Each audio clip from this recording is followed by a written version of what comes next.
Hi. Welcome back to Say It I Dare You, Season 2. I am Quinn, no longer a freelance writer as what used to be in my bio, but a full-time marketer at a fintech company. No longer a fiance, but a whole ass wife. And I am so excited to welcome you back or welcome you for the first time to Season 2 of Say It I Dare You. Um, just gonna address the elephant in the room. It's been a minute, cough, cough, a full year since a season or an episode has dropped. And that's because a few little things happen that you'll hear a little bit about in this episode. But I just wanted to take a minute to introduce the season, to say thank you to all of those who came back to listen, and thank you to all of those who are listening for the first time, and give a quick little synopsis, update, trigger warning question mark for today's episode. Something about Say It I Dare You that is really important to me is that we talk about uncomfortable things. And usually I like to make those things a little funny. I'm just going to give you the heads up, whether you're listening or you're watching. This episode is not funny. This episode is beautiful and meaningful and emotional, but it is hard, which is the whole point of the podcast, is to talk about hard things. But usually we try to make light of those hard things and discuss these serious topics in a different tone. But the way that this episode went, I have to say, it's one of my favorite episodes, but I do want to warn listeners that it is a bit tough to listen to, especially if you struggle to think about life and death and everything in between, loss and grief. However, it is also a very beautiful episode with a very beautiful guest. And I hope that those listening to get a little bit of comfort in talking about things that are uncomfortable out of this podcast can get that out of this episode, whether it's gleeful and giggly or sad and tearful. Spoiler alert, I cry, but that's okay. Crying's good and welcome here. Anyway, welcome back. Season 2. Let's get into it.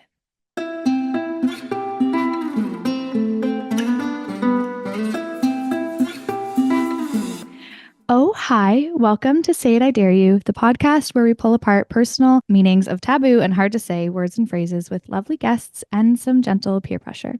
I'm Quinn, and today's episode is the word death. I have a feeling that I might be the one getting peer pressured today because I find this topic very difficult to talk about. My family and I, we also just lost our cat, who was truly my best friend in the entire world, to lymphoma, and I am still grieving. It's the reason why this podcast went on a little hiatus, so we could give him the best end of life care and take our time with the emotions of it all. But all of that being said, this episode is timely, and you're about to get the most vulnerable version of me that you've probably ever heard on this pod. Today, we are joined by published poet and personal coach, Gloria Eid. Hi, Gloria. Thanks for being here. Thank you. So glad to be here at this time with you. Thank you. Gloria is a personal coach to creative leaders and entrepreneurs, helping them navigate their growth and transitions and become who they need to be to carry out their unique roles in the evolution of their work. Through her own experiences with grief and death and her fascination with life on earth, her work explores how to find peace in all of life's mysteries, carry onwards in the aftermath of change and loss, and live in the nuance of keeping it together when things have fallen apart. Gloria is a best-selling author of the recently released poetry book called Waves, Poems of Grief, and is also a featured poet in a documentary called Heal Through Poetry, in an episode where she shares intimately about the death of her dad in 2019 and the experiences and perspectives she's been left with while grieving and healing. So, Gloria, I wanted to start off by talking about your education and your impressive career and background and how it really led you to this place of creative coaching, authorship, and having a deep personal understanding of death and grief. Mm, Thank you for the question. And before we get into it, I just want to acknowledge the bravery of the timing of this episode for you. I wasn't aware that it was so recent. Not that time really matters in grief after a Yeah, loss too, because yeah, we know how that is, but it's certainly early and I can imagine really tender. So yeah, thanks for your openness to have this conversation of course. where you're I at. I hope that what it means is like the most vulnerable state of this kind of conversation, which is what this whole podcast is about. So, Mhm. thank you. Yeah. So when I scan my career and the common thread amongst everything that I've done, whether it's through international development work or higher education or coaching or consulting, facilitating, writing, it's always been about navigating transitions, I've come to see. So I studied sociology and communication in my undergrad and continued on in a master's degree with professional communication. My research was really around the construction of authenticity and how do we, in a sense, perform authentically to others so that we can best connect, we can deliver messages. I studied that in the context of slam poetry, poetry performers, and translated that environment and that kind of performance to leaders at work in the workplace, and how can we Mm-hmm. take what I believe are professional communicators, poets, especially performance spoken poets, spoken word poets, and take those kinds of qualities, characteristics, and apply them to our relationships at large, and particularly in the world of work. I've always been fascinated around how do we create lives where we're doing things that are aligned with who we are. Mm. And so that shifted me into higher education, working in university settings with students. And that was very happenstance. Like, it's not a career where when you're young, you're like, oh, I want to work in universities, other than Yeah. maybe being a teacher. But I found my way there, and that's where I was building leadership development programs across different campuses in Canada. Really also just supporting students in their transitions, whether they entered into university for the first time and they're in their orientation, whether Mm-hmm. they are entering co-op internships in between their academic terms and beginning work or ending work, whether it was roles that supported them out of university into their early years of professional work. Um, and then after a few years of that, I kind of came to my own crossroads of what do I really want to do here? And when I scan and kind of imagine the next round of my life, the next few years of my life, I didn't see myself in the people, in the roles of the people that I was working with. Mm-hmm. I couldn't see myself kind of transitioning upwards in that way. So when I sat with what parts of my work so far really spoke to me and really lit me up, it was holding space for people in conversations, whether it was small groups, large groups, on stages, or just sitting in a chair across somebody, reflecting on what they just experienced and how they're making sense of it, and what it means for them from here. Mm-hmm. And so those moments, those kinds of conversations are really it's those times of unknown. It's those times when we have a sense of things or when we're unclear of what exactly we just experienced or are meant to experience next. And like that void feeling, that liminal feeling, Yeah. is really the place where I'm like, let's let's be in this, let's rumble, let's explore. And so in the opening, when you shared this fascination of and navigating life's mysteries. Well, when my dad died in 2019, I realized that is the ultimate mystery. That is the ultimate unknown. Yeah. Um, and that's the part of life and living that we don't have really any control over. And so it sort of brought me in the last few years to a place of now integrating the concept of um, understanding our mortality and being cognizant that this isn't forever, Mm-hmm. and all we have is right now. And how are we going to use that? What choices are we going to make? So it's a Mm-hmm. very full circle in that it's brought me back to like just reiterating and reinforcing this conviction that I've always had around living our most true lives and really following what's true for us, Yeah. because everything else is just noise and not real. Yeah. That's, I mean, as you were speaking about even those big changes, those transformative moments for students, that's a really big time in your life. But I was going to Mhm. chime in and say, the biggest one of those feels like it has to be death because it's the one that, you know, is so it's a question mark for everyone. And it's I look at this in a positive light, and some people fear this statement, but it could happen at any time. Um, and it's you got to be ready for it, as ready as you can be within, your mind and your Mm. soul. So tell me a little bit more about the transformative moment that you experienced with your dad's care and passing and the stages that you went through kind of before and Mm. after to pick apart death and what it means personally to you. Yes. Okay. So feel free to interrupt with questions along because it's a big question too, but I'll start with maybe before. And when you say transformative moment, the first thing that comes to my mind is when I learned of his diagnosis. Mm. And it was quite sudden. It was just one day, felt a pain in his back, went to the hospital or went to the family doctor, was then transferred to the hospital. Testing happened. They found a mass. Never heard that word before. Didn't Right. know what that meant. And then opened up a whole other world for me, and Mm-hmm. life changed as I knew it. Um, Once we learned a few days later, or weeks later, what it was, he was diagnosed with pancreatic cancer and was given a prognosis of 3 to 6 months. So that was in November of 2018. Mm-hmm. And he ended up passing 6 months later, May of 2019.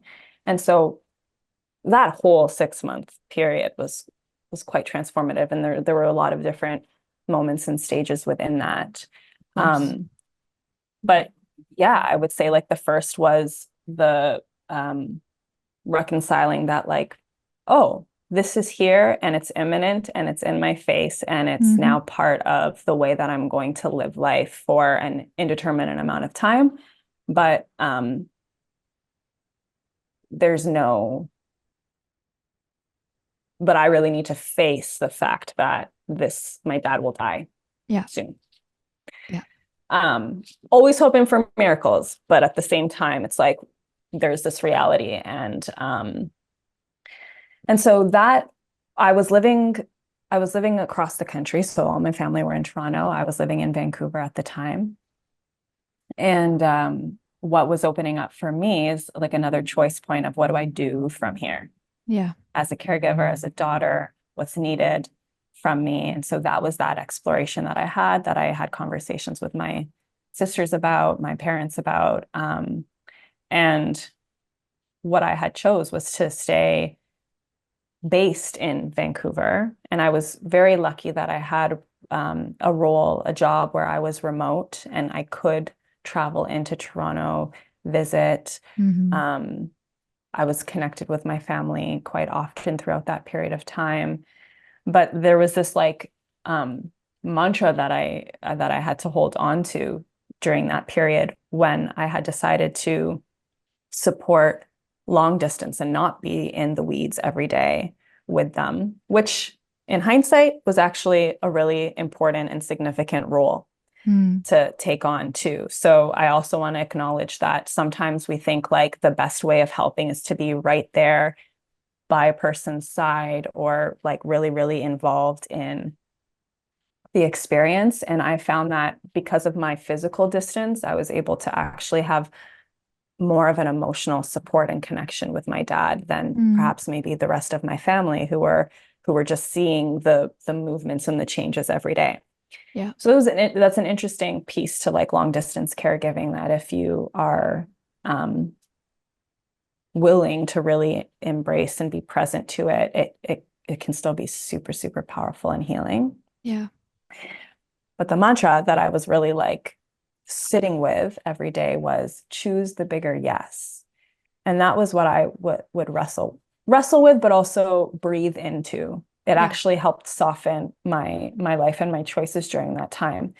And what choosing the bigger yes meant for me was at any given point, and things change day by day, I needed to decide what is going to be the bigger yes for me today. Is the bigger yes going to be that I fly back home? There's something significant happening. I'm going to be there for a few days. it's a bigger yes for me to be physically around. Is choosing the bigger yes today or this week, staying in Vancouver, taking care of some things that I had going on while also calling in or FaceTiming into doctor's appointments. Yeah. Um, is choosing the bigger yes, saying no to social time and no to distractions and more to just engaging with what's right in front of me, or is choosing the bigger yes actually about making some plans with friends, going on a trip, like, you know, and so that was what was helping me Hmm. stay present throughout that time too, Yeah. which was very transformative because I translate that now into my everyday. Yeah. Caregiving can become an overwhelming part of somebody's life. And I think it's nice to hear the stories of people that were capable of caregiving while not losing a piece of themselves, because I know that's a really big part of caregiving. Mhm. Um, it sounds like I love that concept. Choose the bigger yes, because you still got to wake up every day and go, I'm going to be there for my family. How do I do it? Not I have to, and it's got to be this one way because that's what's expected, but how do I do it for everyone Mhm. involved? And I think that's a really good way of looking at it. So then, first and foremost, I'm really sorry to hear about your father's passing. And I'm thankful that it's brought you to conversations like this, but I can't imagine how difficult that would have been to be far away, to choose those yeses, to watch that happen. Um, I know he lives on in your thoughts, and Mhm. conversations like this, and that's important, and your Mhm. poetry and your work. I wanted to ask why you think people find death difficult to talk about, and maybe your experience after your father passed away, of some of the awkward conversations or some of the memorable ones in which people met you where you needed to be. Mhm. I think most people are very uncomfortable with death because they are also not fully living. Mm, And in my experience, I mean, it's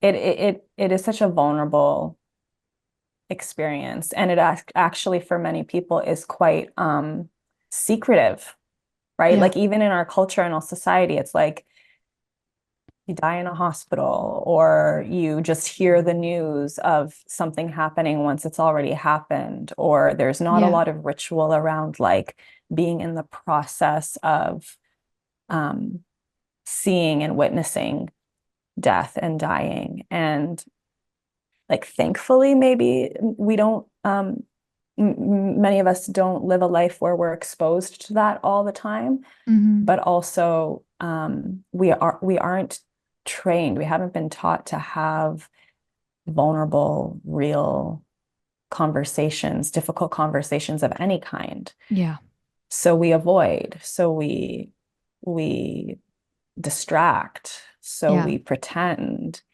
And I think a lot of it is like, if we don't feel comfortable, if we haven't accessed that part of ourselves yet, it could be more difficult to then sit with or acknowledge mm-hmm, when we've heard somebody else experience something that is really unfamiliar to us.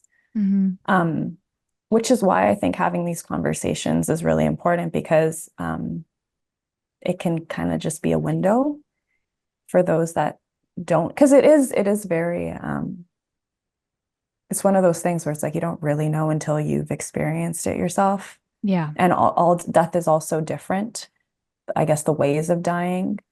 Um, and I also feel like it's not even the death itself that is uncomfortable. It's really like what we're left with. mm-hmm. Which is question marks. Yeah, Yeah, question marks. And oh, now this person in front of me has their life changed permanently. And what does that mean for them? And how do I support them? And what do yeah, they need? But also it's sometimes so hard to know what we need in these times. And so, yeah, I can really understand why it would be a hard thing to confront and mm-hmm, discuss. And I think also we overthink it. yeah. It's a tiptoe thing, I think, because you don't want to be insensitive or ask too many questions, but you don't you don't want to not ask questions because then it feels like a brush off. I've even struggled about talking to other people. And this whole podcast is about, me being the one that says all the words. I'll talk about my sex life any day on a podcast. You want to get me to my core Mm, about about death or love, I'll run mm. away. um, but So it's what is it for important. you? What do you think? Like what makes it uncomfortable, even in your experience or in what you've come across? It's a great question. I think the fear of making other people uncomfortable. So let's say it's me experiencing the loss, which I recently went through, Hmm. and sitting in that discomfort. And then whoever's in my presence then also exists in that discomfort with me. I've never had qualms with other people putting me in that position, but a lot of us have people pleasing tendencies. And there's a discomfort to asking someone to join you in sadness or asking someone to join you in grief. And also a disconnect of how to talk about it if you're the one grieving, because like as I said in the intro and as you've talked, like the world keeps moving. And Hmm. I had said to I think my boss, and I was very thankful to be working for a company who gave me as much time and space as I Mm, needed. But I was like, it's just kind of rude that the world's still turning when my cat just died. Like it should actually just stop. And thankfully, the people in my orbit were able to stop the world for me at work and take on what I needed. And, hmm. good friends sent us takeout and people made sure we were taken care of. But the world didn't stop. I still needed to turn my lights on in the morning and have a job. Yes. And I wished it had. And I think also because of and I'm sure you might relate to this, there was this long haul of he got really sick at the end of November. We spent lots of money and time trying to figure out why he was sick. And by the time we found out he was sick, he passed away a week and a half later, by the time we knew it was Hmm. cancer. But I had been talking about these vet appointments, with my chin high and like, yeah, we're just taking care of it. He's really sick. We're giving him 4 pills 3 times a day and a shot every week and all these things and canceling plans because we have to be home for his medicine. And like, I had a thick skin about it.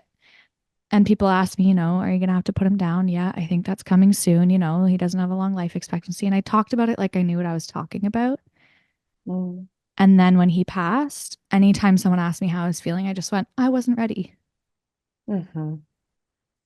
Damn it. I didn't want to cry. Mm. It's so Think you're beautiful. ready. You It's a think you're ready release. and you're not, you know? And then you just like, the sun is out today. And that's what I'm looking forward to now because I don't have that Yes. presence. So yeah, it's awkward to make people feel sad with you because it doesn't feel good to feel sad.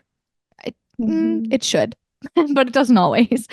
Um, so yeah, I knew you were gonna ask me Yeah. questions that made me emotional, Gloria. Get out of here. Thank you so much for sharing. Yeah, of That, course. yeah, and I resonate with all of it, everything. I mean, that there's a stage or a kind of grief that's called anticipatory, Mm, which is before the death itself or before the event occurs. It's like we're anticipating hmm. a loss of some kind, and some of that grief begins Yeah, where you're just in contemplation of like, yeah, we might have to put him down. Yeah, I have to say no to these things. Yeah. yeah. But it's its own kind, it's its own phase, it's its own Hmm. stage. And so, yeah, I don't know that we're ever really ready for the thing that we didn't want to happen. Yeah, And for sure. that's, yeah. And if I can offer um, just a reflection from what I heard you say around like your feeling of not wanting to make others feel sad when you're in your sadness. I mean, even as I was listening to you share, sitting here, I wasn't feeling sad. I was feeling so much love. Hmm. And so, what if these are invitations for people, if they are willing to sit with you and even Yeah, not know what to say, or maybe just say like whatever wants to come out, like I can just be an ear, I can just listen. It really is an invitation for them to feel love yeah. Well, that and was going to love with be you. one of my questions. I mean, I thought of this question because of an experience I had with actually a mutual friend of ours, Hannah. I know you're listening. Mm, Hi, Hannah. She approached my grief in this kind and inquisitive way that I didn't experience from anyone else. where she just started asking me questions about the experience that weren't about how are you feeling? Well, sad. Do you need any food? No, I'm good. It was, what do you think happens after we die? Mm. What were you taught as a kid versus how do you deal with it now? What do you think, where do you think his soul is? And those were the questions I Wow. felt like I needed, you know? And Cool. we were able to talk about like, what do you think? And processing it. I don't have an answer. I don't know. I'm not religious. It doesn't Whoa. sit with me, but I don't know what I think. But I was able to just word vomit that I don't know. And that alone was very, very healing in the process of grief. So I was going to ask you, in your Wow. opinion, like, how do you feel like people should be approaching these conversations? You've already sort of answered this question with the word love, but whether they're talking to the dying, the loved ones of the dying, or they're a community member of someone who's just lost someone, um, what would you say is kind of the best approach to those conversations that can be kind of hard? Mm. Wow, what a beautiful experience that you got to have with Hannah. And Yeah. I had something similar, because I hadn't given much thought to death and what happens to, and being asked that question really opened me up to like a whole different paradigm myself. And yeah, probably was the most memorable of them all too. So Mm-hmm. very cool. Um, it changes day by day and person to person. Mm. I really think maybe just to expand on this concept of love is presence and being there and um, asking generous questions Mm-hmm. and even just checking in without needing to say anything more, sending love, connecting hugs. It really depends on the dynamic and the relationship that you have with this Yeah. person. It could be different if it's a family member versus a friend versus an acquaintance that you know is going through things that might be speaking about it publicly. Mm-hmm. Um, I found a lot of solace when people who had experiences losing a parent or having somebody go through cancer in their life share with me. Mm. It was comforting. It helped me connect. Um, and so I open myself up to that for anybody. You know, it's always, I've gotten some great um, messages over time, like people who have lost a parent that has said, "Hey, heard this has happened. Just so you know, if there's anything, um,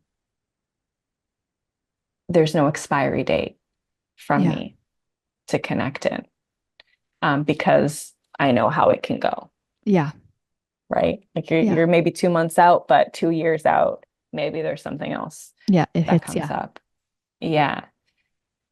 Um, and so yeah, I think also like I can only just speak from what has helped me and what I received along the way that was supportive. Mm-hmm. Um, Getting to have conversations about like what I missed or what the experience was, taking care of those days with my dad, something memorable that was a highlight, something joyful, something really sad.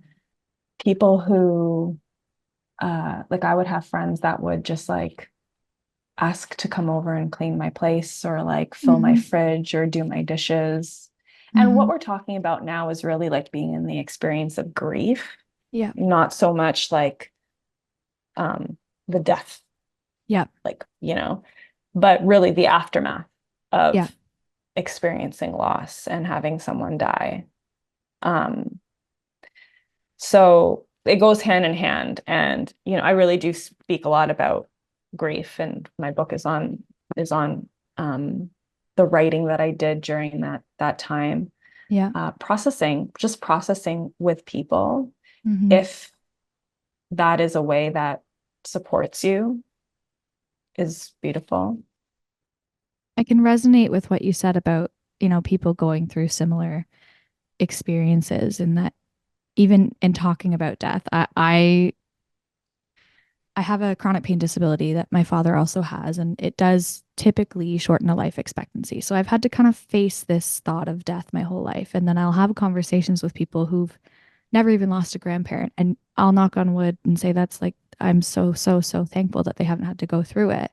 But as someone who lost a lot of family at quite a young age and has had to think about it, I can't connect to those people. And I want to. And I hope that if and when they go through a loss, I can be a support system for them. But it's having people really, truly understand the pain of it makes a really big difference. Yeah. Yeah. And that's also, there is so much um, familiarity in that. And Mm-hmm. it's so unique for each of us too. And I think it's also one of those things where it's like, yes, being together and connecting and being in community can help. It's one of my favorite quotes. It's joy shared doubles and sorrow shared halves. Mm. And so there is something to be said of like when we're in community, it can help um, shape shift our grief, our Yeah. emotions, create more space. But to be like fully, fully, fully understood in our pain, that can be hard. I mean, it's a beautiful thing to access and to experience when we have it in those moments. But yeah, it is so unique for everybody. And so for those, like even just being honest, where it's like, I don't know what it's like. I can't say that I know what this is like for you, but I'm Yeah. thinking of you and I'm here for you. And Yeah. I would love to hear anything that you would like to share, or I have the capacity to sit with you, or I Yeah. have the capacity to be a friend for you. Yeah. If you truly do, like if Yeah. you are skilled in this. But I hear what you're saying, where it's like, and there is, I mean, like after me losing my dad and having him die, I do have more space. I do have more depth and more breadth for these kinds of conversations. Yeah. And so yeah, I know that not everybody might be able to, and Yeah. that's okay. You can Yeah. find the people that do. Yeah. Absolutely. I'm very thankful that the timing, the way the world worked out for you and I to be having this conversation at this time. I think it's really suiting. I wanted to ask you, and this is a loaded question, so forgive me. Um, Okay. but I think it's a good question. And I wanted to know, are you afraid of dying? No, afraid wouldn't be the word. What's the word for you? So this is bringing me back to just even like my coaching work and this mission where it's like I want to live a life where if I die tomorrow, I can honestly say have I have done what I could do to live the truest version of me. Mm-hmm. And when we there's the books and the resources around people's greatest regrets Yeah. at their deathbed. Um, and I think they're very solid. They're very, very solid as like kind of principles to bring into our current lives, which is like no one's gonna at our deathbed, no one's gonna remember like how much money we had, or Mm-hmm. it's just about how we have felt throughout, how much joy we lived with, how much joy we allowed in, how we loved. Um, and that is a lot of how I'm choosing to live these days. So it's like truly like if I died tomorrow, it's like, okay, I'm good. Yeah. Maybe it's not afraid, but it's like um if there was pain, like physical pain leading up to the Mm. death, like that, Scary. because I'm still in my human self at that point, and that is difficult. And I know like there are some things that the human part of us cannot bear Mm-hmm. alone without staying connected to something greater, Mm, to inviting in more energy. This is where we talk about the spirit self. yeah. Um, like, and I think the death and the dying process is very sacred and can be very spiritual. Can bring up a lot of questions and curiosities, which I Yeah. imagine you've also kind of tapped into as well. Yeah. And so it's like that is, if I were to really think about death and dying, it'd be that process of it, of Right. um how just how it would be, how it will be. Yeah.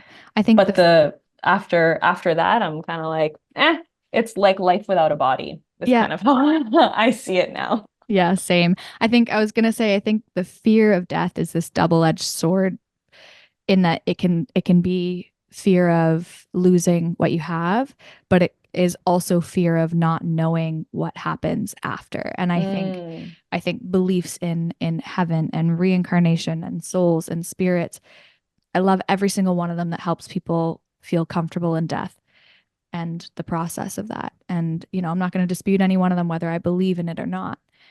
But not knowing, people who don't feel as hmm sure, I feel like that ignites a really big fear. I think that's one of mine. My overarching belief is that, when I talk to my partner, I say I love you in this life and I'll love you whatever the hell happens after. I'm not going to say I know what it is or I know how I'm going to love you or how I'm going to show up, but I'm going to come find you whatever it is because I want to be there, and our connection is beyond and greater than what is on this earth. But it's hmm scary because I don't know what it is, and it's different for other people, which I do also think is gorgeous. I loved that answer. I think it's such a good philosophy to enjoy the sunshine and, like, whatever, smell the roses. It's overused, but truly live in peace of knowing that if your day is tomorrow, you're good. You're happy. You've done what you need to do. I love that. Yeah, because of just like the presence, it is really all Mm-hmm. that we have. And just like, how well can I love in this moment? And when things aren't feeling great, like, what can I activate within me that helps create counterbalance so that there's, again, like that higher wisdom and that, like, that trust, greater thing Yeah. that I can hold on to, that kind of just like brings me to the next moment, brings me to the next day. Yeah. And I don't know that there's really much more than that. It's like a simple thing, but it's not an easy thing. Yeah. Which is why I love to guide people and support people through that while we're here living. And I Yeah. genuinely think that, like, the quality of our life um, can contribute to the quality of our death. Yeah. Absolutely. Absolutely. I wanted to share just this resource before we wrap up. In one of my favorite books. This was my probably dozenth time reading it, and I picked it up again when our cat passed away. It's called Tuesdays with Maury by Mitch Albom, and it's about an old man kind of going through the process of death and really reciting what we've been talking about today, in that this presence of life and the importance of life and connections and people, and what happens after doesn't really matter as long as you're safe and at peace and happy. So I urge anyone going through loss to read it. I find it always really helpful. Other than that, Gloria, I really just wanted to say thank you from every deep part of my soul. This conversation was healing in so many ways. I learned a lot from you, and I hope our listeners did too. Can you just let us know where people can find you online for not only social media, but if they wanted coaching for entrepreneurship, your book, all that jazz? Oh, yeah. So you can find me on my website, gloriaeid.com, or Instagram, gloria.unlimited. My book is here, Waves, Poems on Grief. You can find this on Amazon for purchase. It's tiny and thin, and I think, it could meet you at any point in your grief process, but I love that it's tiny, because when we are in the midst of acute grief, it's sort of hard to take in a lot of information. And so it's like very bite-sized. wasn't even by design. It just happened that Mhm. way because I was writing it when I was in the throes of my grief. And so, um, yes, you can find that online for purchase. And Awesome. yeah, would love to connect at any point. Whoever wants to Perfect. reach out, would love to hear from you. I'll make sure that everything is linked in the description so everybody can find Gloria's stuff really easily. Again, Gloria, thank you so much. This has been such a lovely conversation, and I'm so thankful you were willing to join me for this. Oh, so glad to. Thank you. You can also follow us at Say It I Dare You Pod on TikTok and Instagram. Feel free to send us a DM if there's a topic that you want us to address or a person that you think would be a perfect fit or you want to be on the podcast. We want to hear your opinions. Please follow, like, subscribe, reach out. You can watch this on YouTube, have it on in the background while you're making your dinner, while you're having hard discussions with people, whatever works for you. Come find us at Say It I Dare You Pod or me personally at Quinn Palmer. Have a wonderful day.